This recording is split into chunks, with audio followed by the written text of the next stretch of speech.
We're going to to you live. The Utah Jazz coming to this one following a loss to the Celtics. And guys, they were in that one to the very end. They just couldn't put it together in the last few minutes. They lost by just 2 points.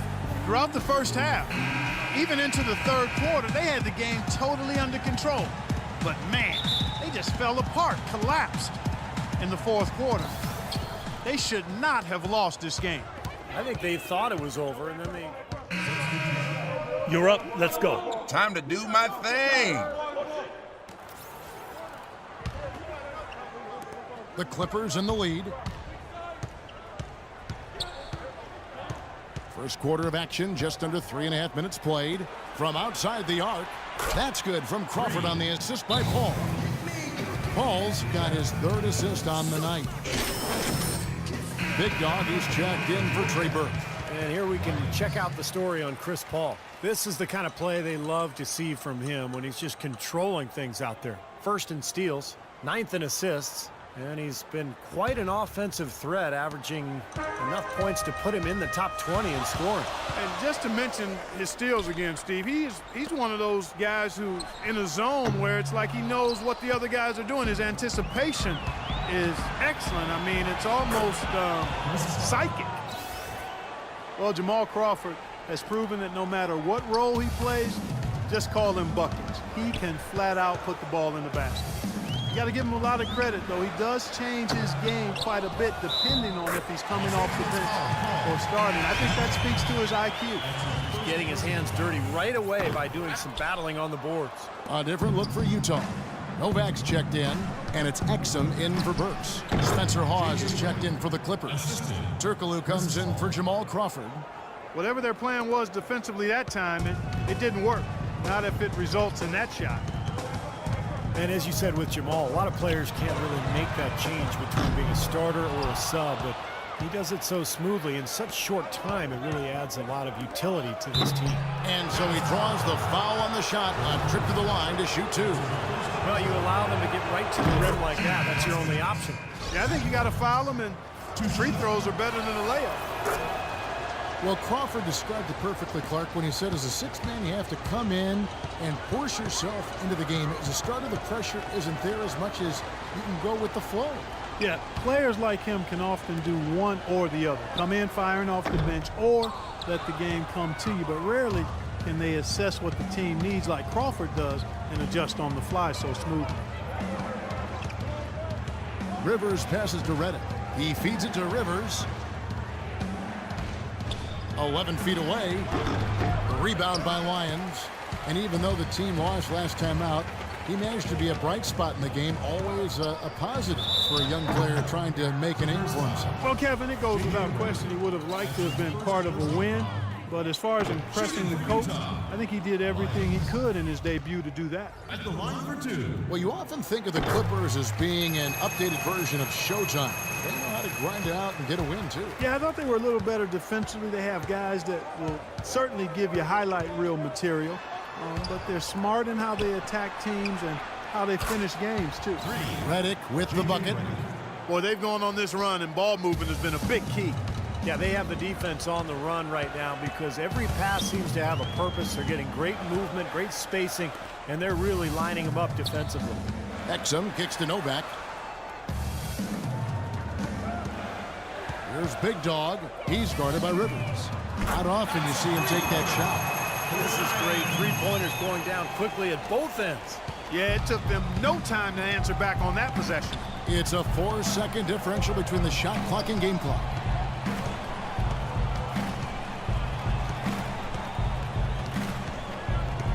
There's the pick. Dishes to Redick. Down to 5 on the shot clock.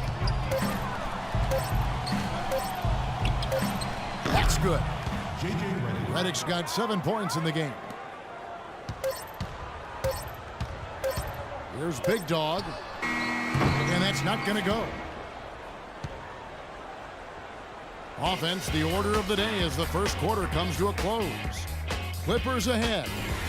They finish off the first quarter on a 14-6 run. And the second quarter about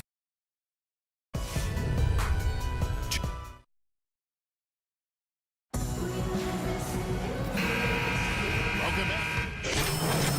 up going with the new group. A big group substitution here for the Clippers. Spencer Hawes is checked in for DeAndre Jordan. Turkoglu comes in for Glenn Davis. Barnes is checked in for Jamal Crawford. And it's Paul in for Austin Rivers. Lyons, he's in at point guard. Jeremy Evans is out there with Trevor Booker. Then it's Elliott Williams, and it's Hayward in at the 3 spot. That's the group right now for Utah. How many times have we seen him do that? Just batter a defense with his ability to explode to the basket. Here's Big Dog, defended by Paul. 1:44 left in the second quarter. The dish now to Hayward. Over in the corner, Williams. And Utah, another 3. So it's the Clippers now. It's a 5-point game. They're moving on after the tough loss they took at the hands of the Nuggets. Well, you hate to say it, but they showed a lack of heart at the defensive end in losing that game. Just no effort. You know, I know the fans don't want to hear it, but you're exactly right. There was no energy, no assertiveness, no aggressiveness. The defense was just lifeless. It's not a night that they're going to look back on fondly. You know, an interesting statement came from the mouth of CP3 last year when he mentioned that he feels that Allen Iverson was the most influential player ever. Interesting. Most probably would have said Jordan. And Utah making a change here. Novak's checked in. Feeds it to Retta from downtown. No good. So Utah will take it the other way. Here's Big Dog. He's got 6. It's deflected. 36 seconds left in the first half. 6 to shoot. Hayward can't hit. LA's gone 2 of 3 when they've stepped beyond the arc in the second quarter. Barnes dishes to Paul. And they can guarantee this is the last possession of the quarter if they hang on to it. And that's probably what they're going to do here. Here's Hayward. The shot is off. Well, those chances are almost always 2 points for him. I guess the defense did what it had to do to bother him.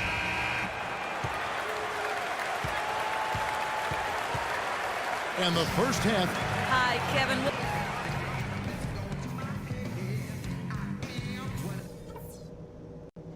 Okay, guys, we got a few minutes here. Let's go over a few things before we get going again. Very nice offensive first half from the reserves. You guys had a big impact. We'll be coming back to you in the second half. Now I'll give credit where credit is due. We've taken very good care of the basketball. Welcome back, everybody. So it's the Clippers taking the win in a close one. Chris, how does a win?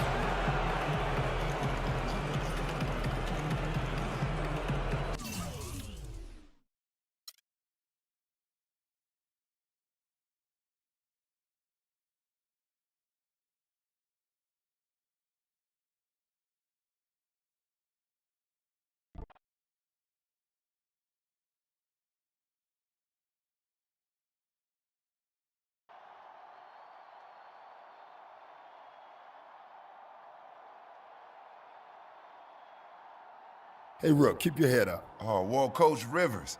Hey, I'm sorry, man. I ain't playing very well.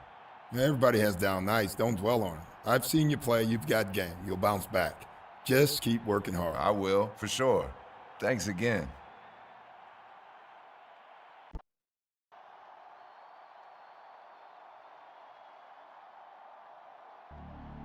Looks like someone stole your puppy. Yeah, man, shoot. We had that in our back pocket and let it get away. You want to hear a secret? Yeah, sure.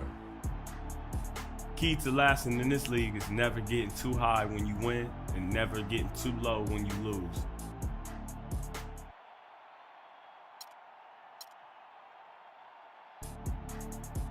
So the loss don't mean anything? Of course it means something. It means I need to learn from it and move on. Every loss is like an anchor on a rope. You let it go or it's going to drown you. Got it? Yeah, I got it.